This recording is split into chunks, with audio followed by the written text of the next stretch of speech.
সুপ্রিয় দর্শক, আমি আফজাল হোসেন স্বাগত জানাচ্ছি সম্পাদকীয়তে। জুলাই সনদ বাস্তবায়ন এবং পিআর পদ্ধতির দাবিতে আজও কর্মসূচি পালন করেছে জামাত সহ কয়েকটি দল। পিআরের দাবি না মানলে নির্বাচন প্রতিহতেরও হুঁশিয়ারি দিয়েছেন তারা। পিআরের নেপথ্যে দেশকে অস্থিতিশীল করার ষড়যন্ত্র দেখছে বিএনপি। অন্যদিকে জুলাই সনদ নিয়ে সৃষ্ট জটিলতা নিরসনে সমাধানের পথ খুঁজতে উদ্যোগ নিয়েছে ৯টি রাজনৈতিক দল। সমসাময়িক নানা বিষয় নিয়ে আমাদের আজকের সম্পাদকীয় ঐক্যমত্যে অচলাবস্থা। আর এসব নিয়ে কথা বলতে আমাদের স্টুডিওতে উপস্থিত আছেন মাহমুদুর রহমান মান্না, সভাপতি নাগরিক ঐক্য, এবং Mujibur Rahman Manju, chairman AB party. দর্শক, আপনারাও এই আলোচনায় অংশ নিতে পারেন, এজন্য আপনাদের ফোন করতে হবে টেলিভিশনে দেখার নম্বরে। এছাড়া ফেসবুকের মাধ্যমেও আপনাদের মন্তব্য পাঠাতে পারেন। আলোচনা শুরুতেই জানিয়ে দেবো এখনকার প্রধান শিরোনামগুলো। পিআর ছাড়া নির্বাচন হলে আবারও ফ্যাসিবাদ জন্ম নেয়ার শঙ্কা জামায়াতের। নিম্নকক্ষে আনুপাতিক পদ্ধতির পক্ষে নয় বলেই যুগপৎ আন্দোলনে নেই এনসিপি। সংবিধান অস্বীকার করে বিশৃঙ্খলা সৃষ্টি করলে জবাব দেওয়ার হুঁশিয়ারি বিএনপির। নির্বাচন বাধাগ্রস্ত করার মতো মাঠের কর্মসূচির বিপক্ষে বামজোট। মাঝ আকাশে বিমান বাংলাদেশ এয়ারলাইন্সের উড়োজাহাজে প্রচণ্ড ঝাঁকুনি, ৬ সেকেন্ডের টার্বুলেন্সে হাত ভাঙল কেবিন ক্রুর। ঢাকায় ফিরে পঙ্গু হাসপাতালে চিকিৎসা গ্রহণ। মালয়েশিয়া যেতে সরকারি খরচের ৬ গুণ বেশি আদায়, শতাধিক এজেন্সির হাজার কোটি টাকা জালিয়াতির নথি দুদকের হাতে। সিন্ডিকেট ভাঙতে প্রভাবশালী অপরাধীদের ধরার তাগিদ। এবং মার্কিন পণ্য আমদানি বাড়াতে দেরি হলে শুল্ক ইস্যুতে বেঁকে বসতে পারে ট্রাম্প প্রশাসন। আশঙ্কা ব্যবসায়ীদের। বাণিজ্য ঘাটতি কমাতে সরকারি ক্রয় দ্রুত শেষ করার তাগিদ। দর্শক, শিরোনাম শুনছিলেন, আমরা আলোচনায় ফিরবো। মাহমুদুর রহমান মান্না, আপনাকে দিয়ে আলোচনা শুরু করতে চাই যে ঐক্যমত্য কমিশনের একেবারে শেষের দিকে এসে, ঐক্যমত্য যদিও খুবই কাছাকাছি একটা পর্যায়ে চলে এসেছে, এরপরে আমরা দেখলাম যে পিআর সহ জুলাই সনদ নির্বাচনের আগে বাস্তবায়ন সহ বেশ কয়েকটি দাবি, 5টি দাবিতে 7টি ইসলামপন্থী দল তারা রাজপথে কর্মসূচি পালন করেছেন। এর আগে গতকালকে কর্মসূচি পালন করেছেন, আজকেও তারা কর্মসূচি পালন করেছেন। তো এটি নিয়েই মানুষের মধ্যে যত কৌতূহল, যত জানার আগ্রহ, তাহলে কি যে ঐক্যমত্য কমিশন যারা এতদিন ধরে কাজ করলো, রাজনৈতিক দলগুলোর সঙ্গে বসলো, তারা কি আসলে ব্যর্থ হতে যাচ্ছে কিনা? এটা তো একটা জটিল প্রক্রিয়া। মাঝে মাঝে এরকম নিরাশা হবে, আবার আশার আলো দেখা যাবে। আমরা আশা করি দিন শেষে আশার বাতিটাই জ্বলবে। এখানে এরকম হয়েছে, ধরেন যে কয়েকটা দাবির কথা বললে বিশেষ করে ইসলামপন্থী দলগুলো রাস্তায় নেমেছে, এগুলো সবগুলো অবশ্য আলোচনায় প্রাধান্য পায়নি। যেমন পিআরের ব্যাপারটা, এটা এখন খুব বড় জায়গায় আটকে আছে সেরকম না, এটা আমি পরে বলবো সময় পেলে। কিন্তু প্রধান বিষয়টা হয়েছে যে আমরা তো একটা ঐক্যমতে পৌঁছেছি, উইথ নোট অফ ডিসেন্ট আলোচনাটা অগ্রসর হতে হয়েছে এবং এক জায়গাতে এটাকে কনক্লুড করার মতো হয়েছে। এই সময় এরা বলছেন যে এটা তো হলো, কিন্তু এটা যে বাস্তবায়ন হবে তার গ্যারান্টি কি? ক্ষমতায় যারাই যাবে নির্বাচনে জিতে তারা যদি না করে তাহলে কি? অতএব একটা গ্যারান্টি ক্রস চাই, লিগ্যাল কাভারেজ হলে সবচাইতে ভালো, ইত্যাদি। তো ধরেন এটা একটা জবাব হতে পারত যে এটা তো বিশ্বাসের ব্যাপার, আমি বলছি যে আমি এটা করবো, আমরা সবাই বলছি, আমি একা না, আমরা লিখিত দিচ্ছি, আমরা আমাদের নির্বাচনী ম্যানিফেস্টোতে ঘোষণা করছি। তারপরে নির্বাচনী ম্যানিফেস্টোতে দেওয়ার পরে যদি বেইমানি করে না করে, সে তো যে কোনো সবাই করবার সুযোগই আছে। শেখ হাসিনা 10 টাকা করে চাল খাবেন বলেছিলেন, তারপরে কত টাকা করে চাল খাইয়েছেন আমরা তো দেখেছি। তো এইটা তার কমিটমেন্টের উপর নির্ভর করে। আর জনগণের সাথে এইরকম বিশ্বাসঘাতকতা করে রাজনীতি করা যায় না, এটাতে বিশ্বাস থাকা উচিত। কিন্তু প্রধানত এটার লক্ষ্য ছিল বিএনপিকে বলা যে তোমরা জিততে পারো তোমরা যদি বেইমানি করো। এখানে বিএনপি ধৈর্য দেখিয়েছে, আমি বলবো। তারা বলেছে ঠিক আছে, বলেন কীরকম লিগ্যাল কাভারেজ হলে আপনারা সন্তুষ্ট হন। এটার কিছু কিছু এক্সারসাইজ হয়েছে, সেই এক্সারসাইজগুলো মানে অনেকটাই বলতে পারে একটা সুপ্রা পাওয়ারের মতো হয়েছে। কনস্টিটিউশনের উপরে হয়ে গেছে, কিংবা আপনার যে আদালতের উপরে গেছে, যেটা জুলাই সনদ হবে সেটা সবার উপরে থাকবে, এরকম বিতর্ক চলেছে কয়েকদিন। চলবার পরে সব শেষ আমরা যেদিন বসলাম সেদিন একটা নতুন প্রস্তাব ওনাদের বিশেষজ্ঞরা দিয়েছেন। সেইখানে একটা গ্রিন লাইন বা সিলভার লাইন একটা পাওয়া গেছে, যেটা আমি মনে করি যে জনগণকে আশাবাদী করতে পারে। সেটা হচ্ছে গণভোট ওনারাও চান। আমরা গণভোটের পক্ষে, আমাদের গণভোটের ব্যাপারে বিপক্ষান্তরিক যুক্তি আছে, কিন্তু তারপরেও বিএনপির পক্ষ থেকে সেদিন বলা হয়েছে যে গণভোট হতে পারে।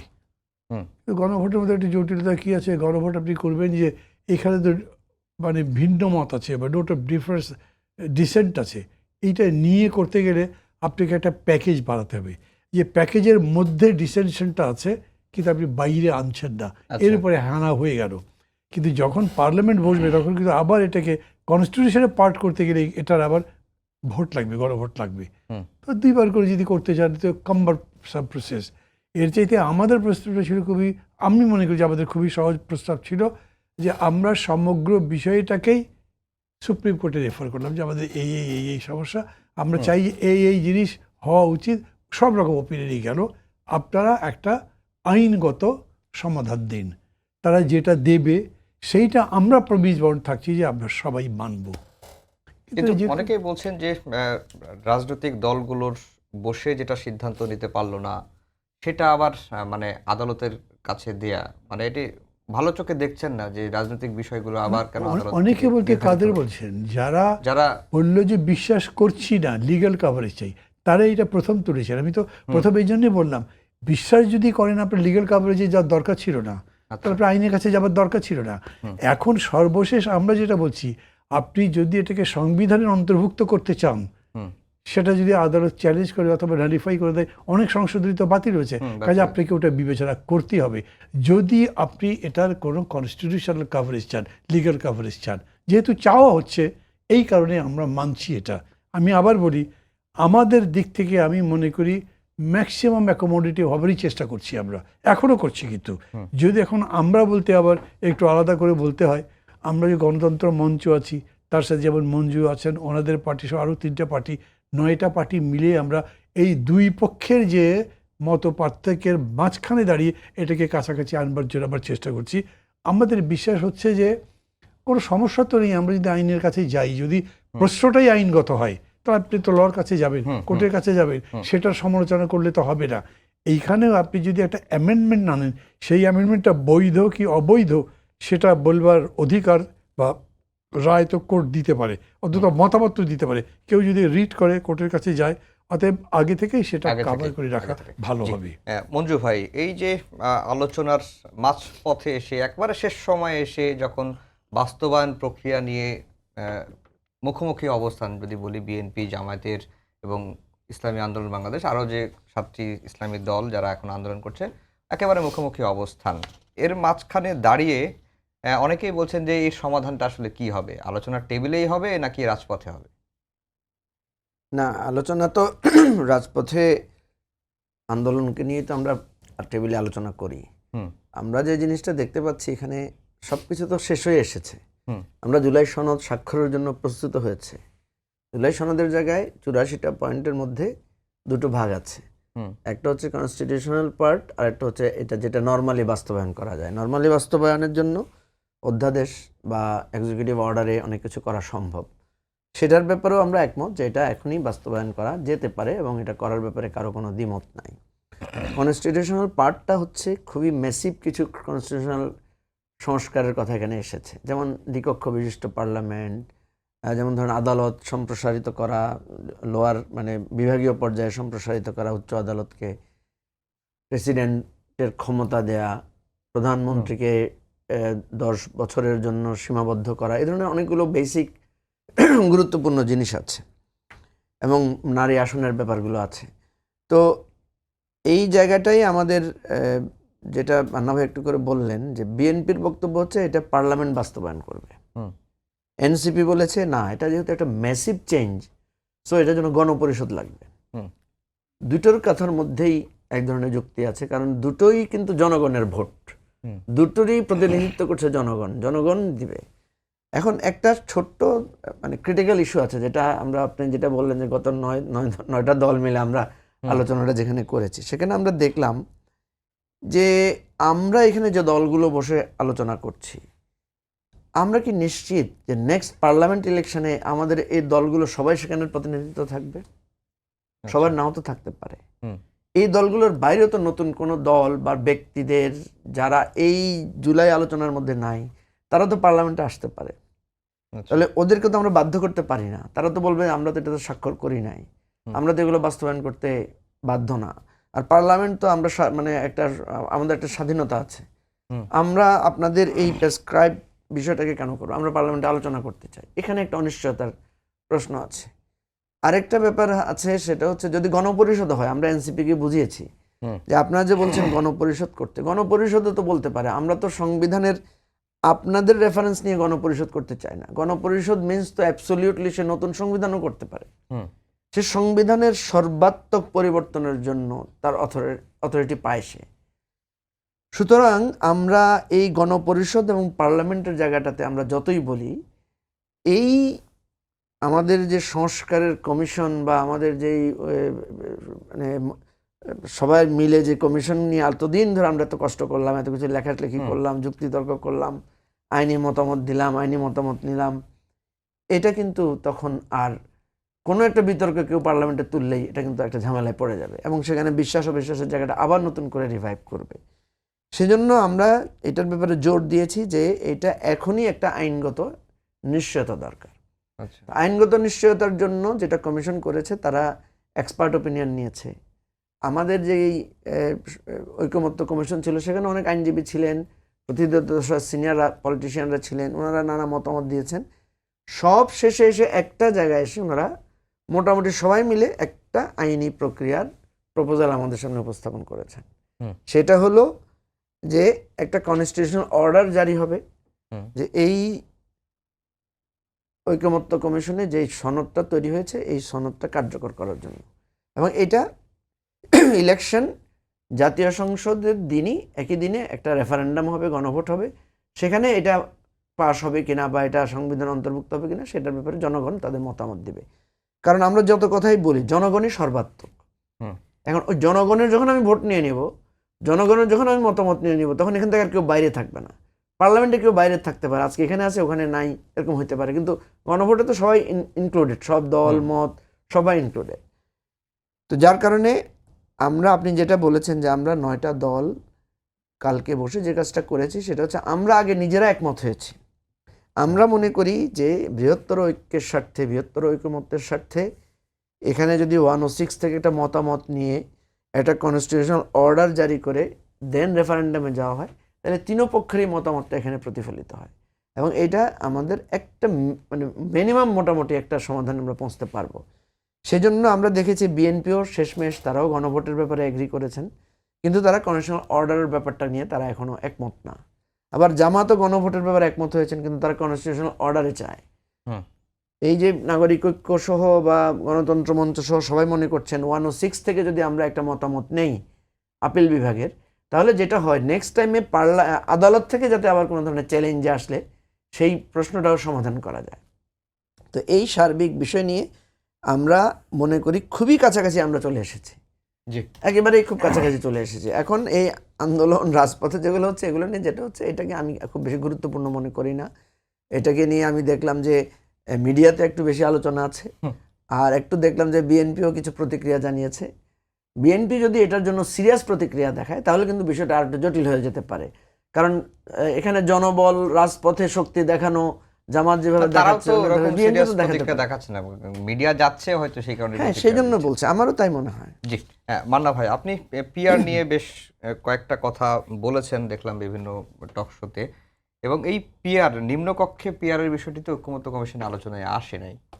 তো এই যেটা ঐকমত্য কমিশনের আলোচনায় আসে নাই, সেটা নিয়ে মাঠ গরম করছে বা মাঠে দাবি দেওয়া আদায় করছে। এর নেপথ্যে বিএনপি বলছে যে নানা রকম ষড়যন্ত্র দেখছেন, তারা দেশকে অস্থিতিশীল করার চেষ্টা করছেন, এই বিষয়গুলো দেখছেন এবং নির্বাচন বানচালের কথা বলছেন। আবার বলছেন যে ফ্যাসিবাদ, আবার জামাতের তরফ থেকে বলা হচ্ছে যে পিআর না হলে ফ্যাসিবাদের পুনর্জন্ম হবে। আপনার কাছে কি মনে হয় যে পিআর না হলে কি ফ্যাসিবাদ, মানে পিআর হলে কি ফ্যাসিবাদ ঠেকানো যাবে কিনা?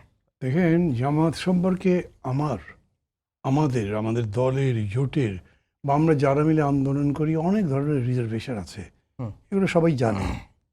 কিন্তু আমি ব্যক্তিগতভাবে বলি, আমি মনে করি অনেকেই আমার সাথে এখন একমত হবেন, জামাত অনেক ডিসিপ্লিনড একটা অর্গানাইজেশন, একদম শুধু আবেগের উপরে কাজ করে না, পারলে বুঝে শুনে করে। যদি কেউ প্রশ্ন করতে পারে মুক্তিযুদ্ধের সময় ওরা কোনো বুঝে শুনে কাজ ছিল, কিন্তু তারপরেও তারা যত পারেন জনগণের কাছে যাওয়ার চেষ্টা করেছেন, অনেকগুলো পজিটিভ সাইড এরকম করে তাদের ডেভেলপ করেছে। কিন্তু এই যে বলছে পিআর হলেই ফ্যাসিবাদ বন্ধ হবে, এইটা খুব হাস্যকর লাগে আমার কাছে। মানে পিআর নিয়ে তারা যে পজিশন নেওয়ার চেষ্টা করছেন, এটার যুক্তি আমি তো খুঁজে পাই না। না ভাই, নিজে তো পিয়ারের পক্ষে, কিন্তু এটার ব্যাপারে তো অবশ্যই এটা তো হাস্যকর কথা যে ফেসিবাদের সাথে পিয়ারের সম্পর্ক কি? মানে পিআরের মানে পিআরের কিন্তু পজিটিভ নেগেটিভ দুটি আছে। অনেকগুলো দেশে আপনি পিআর ভিত্তিতে তো দেশ চলছে, অনেকগুলো দেশ সরকারি গঠন করতে পারেনি, দুই রকমই আছে। আমার কাছে প্রথম কনসিডারেশন হলো, আগে যেরকম ছিল যে আওয়ামী লীগ বোধহয় ভোট করবে, তাহলে পিআরের ভিত্তিতে যদি ভোট হতো তখন আওয়ামী লীগ ফার্স্ট পার্টি হতে পারতো না, কিন্তু সেকেন্ড পার্টি মানে মেইন অপোজিশন পার্টি হতে পারতো তাদের ভোটের এখনকারও অবস্থান দেখে আমার মনে হয়। তো আই সেড নো, এটা মানে theory my friend is grey, evergreen is the tree of life. যদি আপনার জীবন বলে যে এটা করলেই, তত্ত্ব করলে ওটা জীবন পাই, তবে জীবন পাও না, তা আমি তো তার পক্ষে যাব না, কারণ ওটা জীবনের তত্ত্ব নয়, একটা আমার বিরোধিতার কারণ। যাই হোক, আওয়ামী লীগ তো অ্যাক্টিভিটি ব্যান হয়েছে। এখন নতুন কথা শোনা যাচ্ছে কি যে সে আবার জাতীয় পার্টির উপরে ভর করতে পারে, সেটাও একটা চিন্তার বিষয় আছে।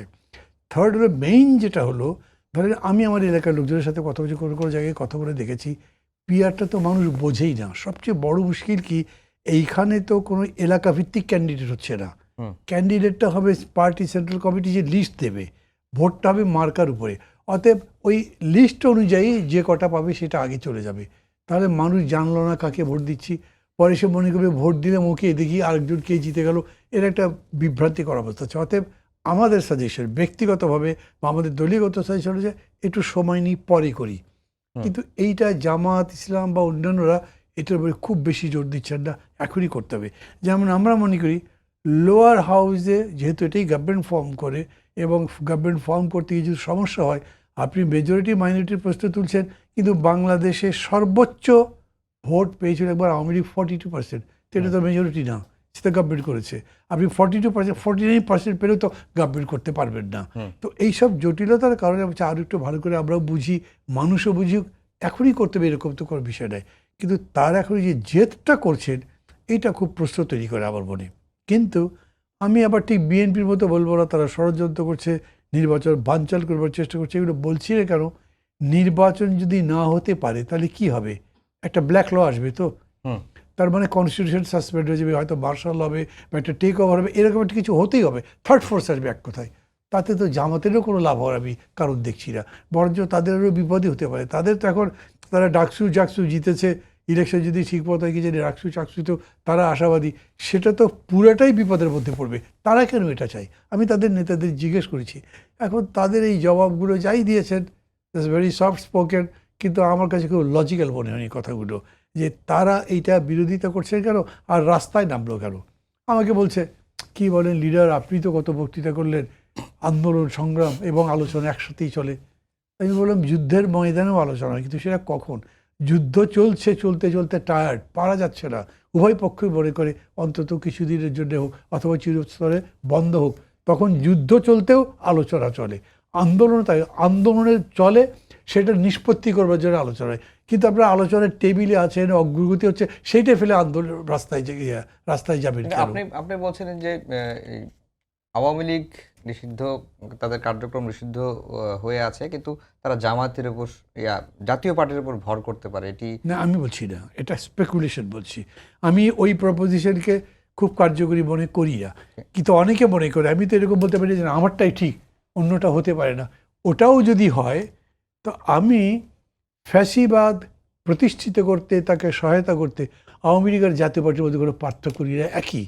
জাতীয় পার্টি এই ক্ষেত্রে যে রাজনৈতিক নীতিহীনতার পরিচয় দিয়েছে, সেইটাতে তো আপনি জাতীয় পার্টিকে আলাদা করে দেখতে পাচ্ছেন না, তাকে তো আপনি কোনো রকম রেস্ট্রিকশন দেননি।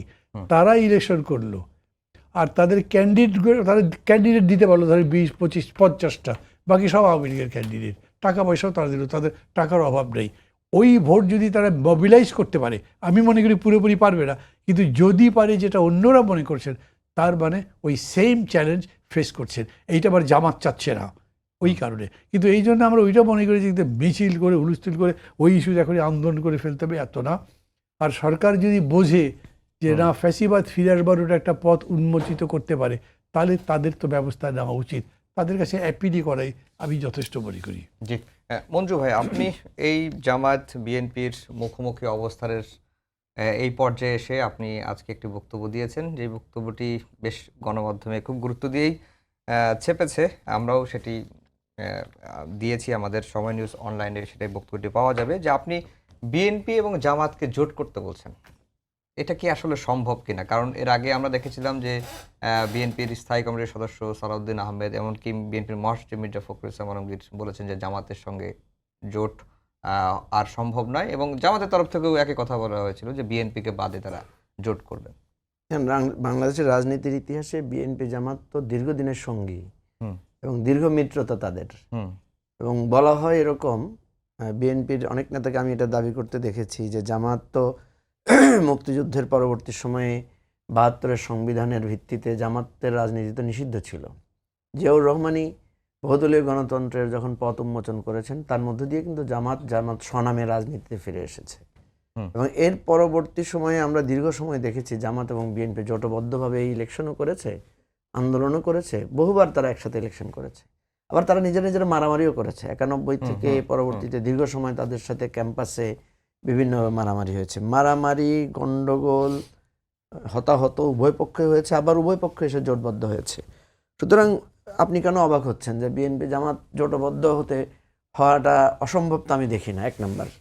ইভেন এখনও বিএনপি জামাত অনেক জায়গায় জোটবদ্ধ আছে। আপনি যদি প্রেস ক্লাব নির্বাচন দেখেন, ডিইউজে বিএফইউজে ইলেকশন দেখেন, আপনি যদি বিএমএ, তারপরে বিভিন্ন আইনজীবী সমিতি দেখেন, এখনও দেখবেন বিভিন্ন জায়গায় বিএনপি জামাত জোটবদ্ধ হয়ে প্যানেলে তারা ইলেক্টেড হচ্ছে। সো আমি এই কথাটা কেন বললাম, সেটা হচ্ছে যে এই যে আননেসেসারি বিএনপি জামাতের ঝগড়াটা, এবং দেখেন একেবারে পুরানো ঝগড়া, নতুন কোনো ইস্যু কিন্তু নাই। বিএনপি জামাতকে গালি দিচ্ছে ৭১ ইস্যু নিয়ে, আর জামাত বিএনপিকে গালি দিচ্ছে তার চাঁদাবাজ, সন্ত্রাস, হাবিজাবি, দখল, এগুলো নিয়ে। তো এই অভিযোগ তো বিএনপির বিরুদ্ধে আগেও ছিল। জামাত কি জানে না? জামাত যখন জোটবদ্ধ হয়েছে বিএনপির সাথে, তখন তো বিএনপির এই বহুমাত্রিক এই চরিত্র সম্পর্কে জামাত জেনে শুনেই তো জামাত বিএনপির সাথে জোটবদ্ধ হয়েছে। আর ৭১ সালের পরেই তো বিএনপি জামাত জোট হয়েছে। সুতরাং এইটাকে আমার কাছে একদম নিছক হাস্যকর মনে হয়, তারা যখন একে অপরের কাদা ছোড়াছুড়ি করে। তো এখানে আমি যেটা দেখতে পাচ্ছি, আর অনেকে আমি দেখলাম আমার এই বক্তব্য নিয়ে কেউ গুরুত্ব দিয়েছেন, কেউ খুব হাসাহাসিও করেছেন। আমি বিষয়টাকে সিরিয়াসলি বলেছি। কেন বলেছি আমি আপনাকে বলি। সেটা হচ্ছে বিএনপি জামাত এই যে পিআরের বিষয়টার অন্তরাল আসলে কি। কারণ এই যে বিএনপি দেখবেন একেবারে পিআরকে একেবারে পিআরের মতো জঘন্য জিনিস যেন আর নাই। আর জামাত মনে করছে যে পিআরের মতো এত খুরমা খাজুর, সৌদি আরবের খুরমা খাজুরের মতো নাই। মান্না ভাইয়ের সাথে আমি একমত। আমাদের বর্তমান এক্সিস্টিং যে সিস্টেম, এটাও ত্রুটিপূর্ণ আছে, পিআরেরও অনেক থ্রেট আছে। পিআরের ভালো দিক যেটা, সেটা হচ্ছে এখানে প্রত্যেকটা ভোটারের মূল্যায়ন হয়, সকল রাজনৈতিক দলের একটা অংশীদারিত্বের সুযোগ থাকে, এবং রাজনৈতিক দলগুলোর মধ্যে পার্লামেন্ট একটা কার্যকর হওয়ার সুযোগ থাকে। এর একটা থ্রেট আছে। থ্রেটটা যেগুলো মান্না ভাই বলেছেন, আমি কিছুটা মনে করি যে এই যে থ্রেট আমরা বলি, এই সমস্ত থ্রেট কিন্তু পৃথিবীর বিভিন্ন দেশে প্র্যাকটিস করে তারা কিন্তু ওভারকাম করেছে। আবার পৃথিবীর বহু দেশ পিআর থেকে সরে এসেছে। আবার পৃথিবীর বহু দেশ আমাদের এখনকার যেই first past the post system, সেটা থেকে পিআরেও কনভার্ট করেছে। সো আমি যেটা মনে করি যে আসল সংকট হচ্ছে আমাদের সংস্কৃতিতে, আমাদের ক্যারেক্টারে। আমাদের ক্যারেক্টার যদি ঠিক থাকে, আমরা যদি আমাদের চরিত্রটাকে বদলাতে পারতাম, তাহলে পিআরেরও কোনো সমস্যা নাই, ফার্স্ট পাস দি পোস্টেও কোনো সমস্যা নাই। আপনি দেখেন ফার্স্ট পাস দি পোস্টেও কিন্তু কোনো দল এমন হতে পারে যে তারা সংখ্যাগরিষ্ঠতা পায় না, তখন তাকে কি করতে হয়? অ্যালায়েন্স করতে হয়। এবং অ্যালায়েন্স করলে কিন্তু তখন আবারও ওই সরকার পতনের সম্ভাবনা থাকে। ইন্ডিয়াতে আপনি দেখেছেন না, চন্দ্রশেখরের পিরিয়ড আর অন্যান্য যারা প্রধানমন্ত্রী হয়েছিলেন, যে ক্ষুদ্র ভোট ৭০টা আসন নিয়েও সরকার গঠন করেছে, কারণ ওই অ্যালায়েন্সের কারণে। সুতরাং ফার্স্ট পাস দি পোস্টেও কিন্তু সরকার থ্রেটে থাকে না যে তা না।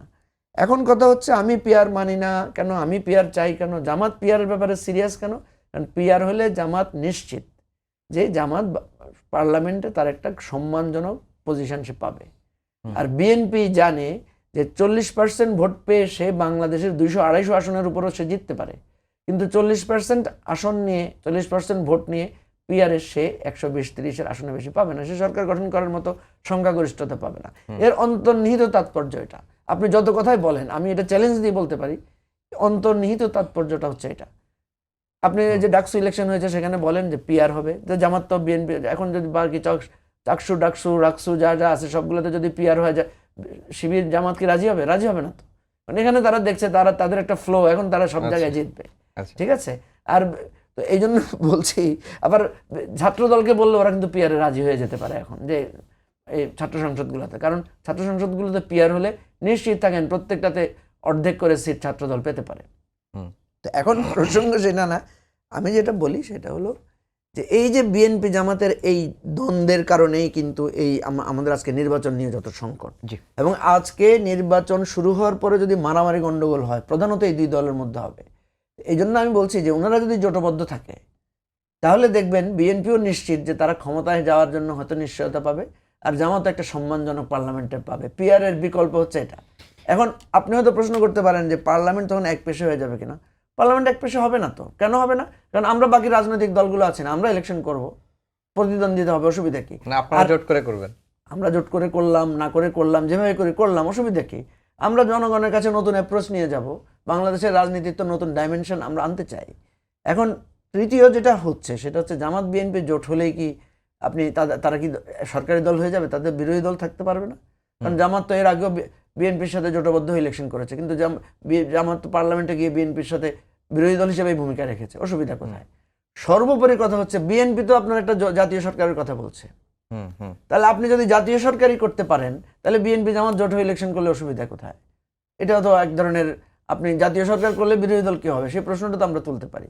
সুতরাং আমি মনে করি নির্বাচনকে সহজভাবে যদি আমরা করতে চাই, নির্বাচনটাকে যদি প্রতিদ্বন্দ্বিতাপূর্ণ অংশগ্রহণমূলক করতে চাই, এত বিতর্ক বাদ না দিয়ে ভাই ঘোমটা টোমটা ফেলে বিএনপি জামাত জোটবদ্ধ হয়ে ধানের শীষ নিয়ে হোক, দাঁড়িপাল্লা নিয়ে হোক, বা দুই মার্কা নিয়ে হোক, যেভাবে হোক আপনারা একটা ইলেকশন করেন। বাকি রাজনৈতিক দলগুলো যারা আছে আমরা চিন্তা করবো আমরা কি একত্র করব না আলাদা করব, কিভাবে আমরা এটা করতে পারি। জি মান্না ভাই, এই যে একে তো এখন যেটা দেখছি যে আন্দোলনের একটা জোট ইসলামপন্থী 7টি দল করেছে, আবার আপনারা এই যে সমাধানের পথ খুঁজছেন কিভাবে এই মতভিন্নতা দূর করা যায়, অন্যদিকে আবার সামনে নির্বাচনী জোটের নিয়েও নানা রকম আলোচনা চলছে। আবার দেখলাম যে হেফাজতে ইসলামের আমিরও একটি মন্তব্য এসেছেন, যেহেতু হেফাজতের ভেতরে অনেক ইসলামপন্থী দল রয়েছে যারা আবার জামাতের দিকে যাচ্ছে, কেউ বিএনপির দিকে ঝুঁকে পড়ছে, এই প্রসঙ্গগুলোও সামনে এসেছে। কিন্তু আপনার কাছে কি মনে হয় যে হেফাজতে ইসলামের যে অবস্থান, হেফাজতের আমির গতকালকেও বলেছেন যে তাদের পূর্বসূরীরা যাদের বিষয়ে সতর্ক করেছে তাদের দিকে যেন ইসলাম দলগুলো না যায়, তিনি জামাতকে ইঙ্গিত করেছেন। হেফাজতে ইসলাম অনেকে বলছেন যে বিএনপির দিকে ঝুঁকে গেছে, আপনার কাছে কি মনে হয় এরকম কিছু? এটা মুশকিল হলো কি, আমি আবার ইসলামের উপরে খুব বেশি বলবার মতো যোগ্য মনে করি নিজেকে। এমনিতেই আমি মনে করি যে ধর্ম রাজনীতির উপর যে হওয়া উচিত না, এটা এই জন্যেই যে তাতে ধর্ম বিতর্কিত হয়ে পড়তে পারে। এই যে এখন এটার মূল বিষয় কি, আপনি জিজ্ঞেস করে দেখবেন হেফাজত বলবে ওরা তো মুসলমানই না। এই যে এখন আবার দেখছি যে আপনার এই ইসলামী আন্দোলন জামাতে এক হয় একটা ভাব, এরা একজন আরেকজনকে অমুসলমান ইত্যাদি মানে টাইটেল দিয়েছে। তো এদের মুসলমানের ডেফিনিশন নিয়েও তো তার প্রশ্ন আসতে পারে। এই কারণে আমি বলছি যে এটা প্রধানত পলিটিক্যাল, কিন্তু এটার চেহারা হচ্ছে রিলিজিয়াস, এরকম করে বলা হচ্ছে। তাদের পূর্বপুরুষরা যেরকম বলেছেন, তো পূর্বপুরুষরা যেরকম বলেছেন সেই পরিস্থিতি এখন তো নাই। এর কারণে তাদেরটা বদলাতে হবে বা হবে না আমি সেটা বলছি না, কিন্তু আমি এটা বলছি যে এর ভিত্তিতে তারা আজকে রাজনীতির শত্রুবৃত্ত নির্ধারণ করার চিন্তা করাটা ভুল হবে। বরঞ্চ ঠিক করেন যে এখনকার টাস্কটা খুব ক্লিয়ার হলো যে আমরা ফ্যাসিবাদকে পরাজিত করে একটা গণতন্ত্রের গৃহে প্রবেশ করতে চাই, গণতন্ত্রের সৌধ নির্মাণ করতে চাই। আপনার struggle will be for democracy. তো ডেমোক্রেসি কোন পথে হতে পারে সেটা বলতে হবে আপনাকে। আপনি সেটা না বলে এই সমস্ত ইস্যু যদি তোলেন, সেগুলো এমন সাইড ইস্যু যেগুলো যদি বেশি দিন চলে ওরা নিজেরাই পাবলিক থেকে আইসোলেটেড হয়ে যাবে। কারণ এগুলো মানে মানুষ এগুলোতে খুব আগ্রহী নয়। এমনি হয় না ফাইটিং পিকচার দেখতে ভালো লাগে, কমিক শুনতে ভালো লাগে, কিন্তু এটা আমাদের জীবনকে খুব এগিয়ে দেয় এরকম না, এটা জাস্ট এন্টারটেনমেন্টের মতো। এই রকম ঝগড়া যদি ধরেন ইসলামী শাসনতন্ত্র আন্দোলনের সাথে বা ইসলামী আন্দোলনের সাথে জামাতের হয়, জামাতের সাথে খেলাফতের হয়, লোকজন এনজয় করবে, কিন্তু তাতে কারো কোনো উপকার হবে না। বরঞ্চ তারা তাদের জায়গা থাকুক, রিলিজনের ভিত্তিতে দল করছে করুক, আমি করবো না, তারা করতে পারে, কিন্তু করে তাদের চেষ্টাটা হবে যাতে গণতন্ত্রের দিকে দেশকে নিতে পারে, সেইভাবে তারা তাদের শত্রু মিত্র ঠিক করে নিয়ে। মঞ্জু ভাই, পিয়ার নিয়ে পিয়ারের নেপথ্যের মূল কারণটা তিনি বলছিলেন যে আসলে পিয়ার পদ্ধতিতে নির্বাচন হলে বিএনপি 40% ভোট পেয়েও হয়তো সরকার গঠনের মতো অবস্থান যেতে পারবে না, অথচ জামাত পিয়ার হলে একটা সম্মানজনক আসনে যাবে। এটি কি মূল কারণ কিনা? না, এটা একটা অন্যতম কারণ তো হতেই পারে, কিন্তু ধরে আমরা যদি 9টা দল জোট করি, এমন হতে পারে যে আমরা আলাদা ইলেকশন করি, যদি করি, সবই যদি বলছি, একটাও আপনাকে প্রপোজিশন ধরা চলবে না, হয়তো আমরা একটাও জিতবো না, কথার কথা বলছি। কিন্তু আমরা যদি প্রপোর্শনের ভোটের কথা বলি, তাহলে হয়তো আমরা এ থেকে ধরেন প্রায় 10% ভোট পেয়ে গেলাম, তো কতগুলো সিট পাবো? তা আমাদের তো বেশি চাওয়া উচিত, আমাদের অস্তিত্বের ব্যাপারে। এখন এই দলীয় স্বার্থটা বড় না করাই ভালো, তারা ওই কারণেই চাচ্ছেন। কিন্তু এটা চাচ্ছেন কেন? তারা নিজেদেরকে ফার্স্ট অপোজিশন পার্টি হিসেবে বহু নাম্বার একবারে প্রতিষ্ঠিত করতে চান, সেই জন্য ওনারা বলছেন। আবার বিএনপিও এটা একদম উনি ঠিক কথা বলেছেন যে তারা নিজেদের ক্ষমতাকে নিরঙ্কুশ করতে চায়, কারণ তারা 35% পেয়েও 240টা সিট পেতে পারে, এটা তো হয়েছে অতীতে, কাজেই তারা এটা পছন্দ করবে। তাদের মধ্যেও কিন্তু এটার কোয়ালিটি জাজমেন্টের ভিত্তিতে কোনো কিছু করছেন না তারা, দুই পক্ষের কেউই। আর বর্তমান সময়টাই এরকম, এটা মঞ্জু অবশ্য বলছেন, ওরা ধারণা বা ওনার মানে চিন্তা তিনি বলবেন, কিন্তু মানে তাদের মধ্যে এখন কোনো ঐক্য গড়ে ওঠার সুযোগই নেই আমি মনে করি। এটা কিন্তু কে কি বলেছেন অতীতে তার উপর না, একেবারেই বিষয়টা হচ্ছে যে ক্ষমতার প্রশ্নে তারা দুইজনের প্রতিদ্বন্দ্বী মনে করছেন, এটা মিলবে না। জি, মঞ্জু ভাই, যেই বিষয়টা মান্না ভাই বললেন যে এখনকার যে অবস্থা তাতে জামাত বিএনপির ঐক্যে গড়ার কোনো সুযোগ নাই। আর যেটি আমি হেফাজত ইসলাম নিয়ে বা অন্য যে ইসলামপন্থী দলগুলো রয়েছে তাদের আন্দোলনের জোট নিয়ে যে আলোচনাগুলো হচ্ছে, এবং আজকেও পত্রিকা দেখলাম যে হেফাজত বিএনপির দিকে ঝুঁকছে বা হেফাজতের সঙ্গে অন্য যে বেশ কয়েকটি ইসলামপন্থী দল তারা আবার জামাতের দিকে যাচ্ছে, এই সমীকরণটা একটু জানতে চাই। না, একটা কথা তো আমরা সবসময় বলি, যদিও কথাটা শুনতে ভালো না, সেটা হচ্ছে রাজনীতিতে শেষ কথা বলে কিছু নাই। আপনি দেখেন ওই যে মান্না ভাই যেটা বললেন যে ইসলামী শাসনতন্ত্র আন্দোলন বা ইসলামী আন্দোলন বাংলাদেশ, তাদেরই আপনার সিনিয়র নেতা মুফতি ফজল করিমের আপনি যদি ইউটিউবে সার্চ দেন, আপনি দেখবেন ওনার অনেকগুলো কথা আছে জামাত সম্পর্কে, শিবির সম্পর্কে। একটা শিবির সম্পর্কে তো উনি একটা বিখ্যাত কথা, মানে খুব, এটা শিবিরের লোকেরা খুবই খারাপ মানে প্রতিবাদ করেছেন, যেটা উনি বলেছেন যে এরা হচ্ছে বেয়াদব, বেআমল এবং উশৃঙ্খল। দেখবেন আপনি, এটা আছে। সেদিন আমি দেখলাম যে উনি ডাকসুতে শিবিরের বিজয়কে উনি সেলিব্রেট করেছেন বা ধন্যবাদ জানিয়েছেন। তো কথা হচ্ছে যে রাজনীতিতে সম্ভব, মানে হয় যেটাকে অসম্ভব মনে করছেন। আমি কেন সম্ভব বলি, কেন ইউরোপ কি এখন একসাথে বসবাস করছে না সব মিলে? তারা তো একে অপরকে ধ্বংস করেছিল, রাষ্ট্রের একেবারে যুগ যুগ মানে কঠিনতম বিশ্বযুদ্ধের মধ্যে জড়িয়েছিল তারা। এখন কালকেই যদি ধরেন একটা, অনেকে বলে যে ধরেন মানে এগুলো মানা হয় যেরকম যদি বলেছে, আমিও অনেকটা একদম যদি বলি, ধরেন যদি এরকম হয় যে বিএনপি বাদের সকল রাজনৈতিক দল এক হয়ে যায় বিএনপির বিরুদ্ধে, তখন এমনও তো হতে পারে বিএনপি আওয়ামী লীগের একটা মানে মিত্রতা জোট তৈরি হতে পারে। আপনি কি দেখেন নাই যে বাংলাদেশের রাজনীতিতে আওয়ামী লীগের বিরুদ্ধে বিএনপি জামাতের জোট, আবার বিএনপির বিরুদ্ধে জামাত আওয়ামী লীগ জোট হয়েছে? তো কেয়ারটেকার সরকারের আন্দোলনে বেগম খালেদা জিয়া যখন কেয়ারটেকার মানছিল না, তখন তো আপনার জামাত আওয়ামী লীগ একসাথে আন্দোলন করেছে।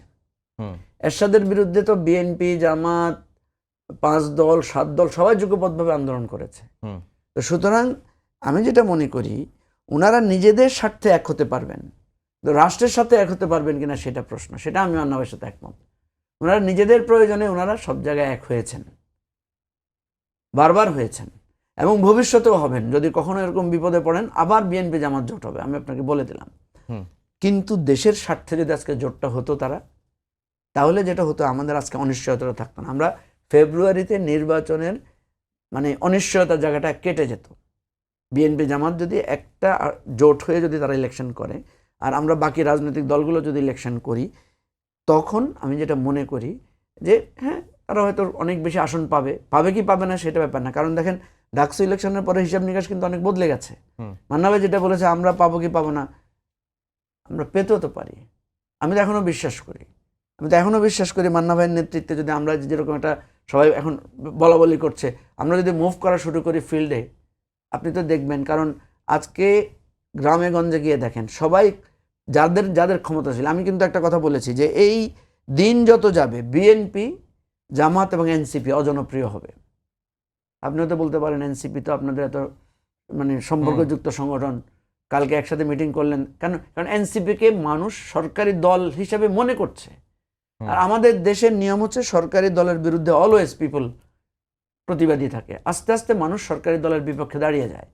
এখন যখন মানুষ দেখছে জামাত শক্তিশালী, এখন যখন দেখছে মানুষ বিএনপি শক্তিশালী, এখন যখন দেখছে এনসিপি অনেক শক্তিশালী, সরকারের সাথে তাদের সম্পর্ক, তারা আমেরিকায় যাচ্ছে সরকারের ট্যুরে, তারা বিভিন্ন জায়গায় যাচ্ছে, বিভিন্নভাবে তাদের অবস্থান থাকছে, মানুষ কিন্তু প্রতিবাদী হয়ে তাদের বিপক্ষে কথা বলছে।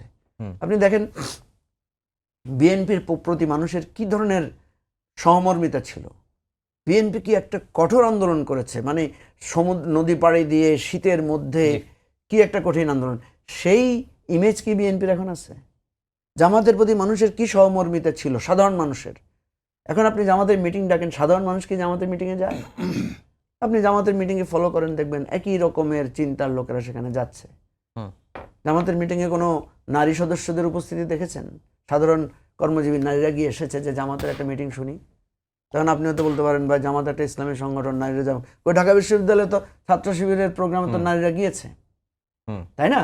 কারণ ঢাকা বিশ্ববিদ্যালয়ের ছাত্ররা শিবিরকে মনে করেছে যে ছাত্র দল এখানে প্রভাবশালী, শিবির এখানে নৈতিকভাবে মানে মানে কিছুটা হলেও মজলুম, এরকম চিন্তা করেছে, ফলে তার পক্ষে মানুষ গিয়েছে। তো সেজন্য বলছি যে আমরা যদি কোনো জোট করি এবং বিএনপি আর জামাত যদি জোট করে, বাংলাদেশের রাজনীতিতে একটা নতুন ধারার সূচনা হতে পারে। আমি তো সেটাকে মানে অ্যাপ্রিসিয়েট করতে চাই, আমি তো সেটাকে ওয়েলকাম করতে চাই। তাহলে এটাতে কি হবে? দুইটা লাভ হবে। একটা হচ্ছে এই অনিশ্চয়তাটা কেটে যাবে, আমরা একটা গণতান্ত্রিক ধারায় ফিরতে পারবো, একটা কার্যকর পার্লামেন্টে যেতে পারবো, এবং আমরা আপনি যেহেতু জামাতের বিষয়টা তুললেন, আপনার জানা আছে কিনা বেশ দুদিন আগেই গণমাধ্যমে একটা রিপোর্ট আসছিল যে জামাত ৭১ প্রশ্নে ক্ষমার দিকে এগোচ্ছে, এরকম একটা খবর। জামাত তো ক্ষমা চেয়েছে কয়েকদিন আগে, তো আমি দেখলাম এখনো জামাতের কিছু কথার মধ্যে হয়তো, কিন্তু জামাত কিন্তু আগার ইঙ্গিতে বারবার বলছে যে আমরা যদি ভুল করে থাকি ক্ষমা চাই ইত্যাদি বিষয়ে। দেখেন আমি কিন্তু বলেছি জামাতকে আজ হোক কাল হোক সে যদি বাংলাদেশের রাজনীতিতে স্বাভাবিক ধারায় ফিরতে চায়, আপনি দেখেন নাই ঢাকা বিশ্ববিদ্যালয়ের ছাত্র সংসদে জিতার পরে তারা বদ্ধভূমিতে গিয়ে তারা শ্রদ্ধা জানিয়েছে তো। মৌলানা নিজামী সাহেব, মুজাহিদ সাহেব মন্ত্রী হওয়ার পরে ওনারা যান নাই সাভার স্মৃতিসৌধে? হাইপোথেটিক্যালি যদি ধরেন কালকে জামাত যদি ইলেকশনে জিতে, প্রথম পুষ্পস্তবক অর্পণ করতে তো তাদেরকে সাভার স্মৃতিসৌধেই তো তারা যাবেন, তাই না? জামাত এখন দেখেন বিজয় দিবসে, স্বাধীনতা দিবসে অনেক বড় করে তারা র্যালি করে না, পতাকা নিয়ে মিছিল করে না? করে তো, আগে কেন করে নাই? এই যে রিয়েলাইজেশন, আমি তো বলছি যে এটা নিয়ে এত অয়া হওয়ার কি আছে? এটা নিয়ে আপনারা এত গোঁ ধরে বসে আছেন কেন? ভুল তো মানুষের হতেই পারে। তার মানে আজ হোক কাল হোক স্বাভাবিক রাজনীতিতে ফিরতে হলে জামাতকে ক্ষমা চাইতে হবে। ইতিহাসের আপনি যদি ভুল মনে করেন, এখন আপনি যদি মনে করেন আমি ভুল, জামাত অনেকগুলো কথা বলে, একবার বলে আমরা ভুল করি নাই, একবার বলেছে ভুল করলে ক্ষমা চাই, একবার বলছে ইতিহাসে প্রমাণ হবে আমরাই সঠিক ছিলাম, আবার মুক্তিযোদ্ধাদেরকে শ্রেষ্ঠ সন্তান বলছে। এই আপনি যতই করেন আপনি কিন্তু পরিষ্কার হতে পারছেন না। আপনি একটা জায়গায় এসে দাঁড়িয়ে একদম পরিষ্কার হয়ে যান। আমি তো মনে করি জামাতের এবারে শ্রেষ্ঠ সময় এই মুক্তিযুদ্ধ ৭১ ইস্যুটাকে একদম ক্লিয়ার করে ফেলা। জি মান্না ভাই, জামাতের যেহেতু প্রসঙ্গটাই চলে আসলো, যে এটি বিষয় নিয়ে আনতে চাচ্ছিলাম না, জামাতের এখন শ্রেষ্ঠ সময় যে অতীতের যে ভুল ত্রুটি সেগুলো ঝেড়ে ফেলার। আপনার কাছে কি মনে হয় যে তারা যদি আনুষ্ঠানিকভাবে ক্ষমাও চায় ৭১ ইস্যুতে, তাহলে কি তারা স্বাভাবিকভাবে এই যে অতীতের যে কালিমা সেটি থেকে মুক্ত হবেন? শ্রেষ্ঠ সময় বললে অনেক বড় বলা হয়, আমি হয়তো মানে শব্দগতভাবে অত বড় কথা বলবো না, তবে এখন তাদের জন্য এটা ভালো সময় তো বটেই, এবং এই সময় যদি তারা এইরকম একটা গেস্টার দেখায় মানুষ এটা অ্যাপ্রিসিয়েট করতে পারে। মানে হয় কি দেখেন, কথা বলে বলে ফুলে ফাঁপিয়ে একভাবে হয়তো প্রকাশ করা যায়, কিন্তু আপনি কম কথার মধ্যেও যদি বোঝাতে পারেন তাহলে ভালো। আমি বলছি মানুষ অ্যাপ্রিসিয়েট করতে পারে। হুম। অনেকে মনে করতে পারে আরে কি করেছে সেগুলো মনে নাই, ওদের তো বিচার হচ্ছে, এগুলো কত কথা বলতে পারে। কিন্তু তারপরেও যেমন এই যে ডাকসুতে তারা জিতেছে, এটা তো আপনাদের মানতে হবে যে ঢাকা বিশ্ববিদ্যালয়ের সবচেয়ে সচেতন জায়গার ছাত্রছাত্রী শিক্ষার্থীরা জানে তাদের ৭১ এই ভূমিকা ছিল, তবু তাদের ভোট দিয়েছে। কেন?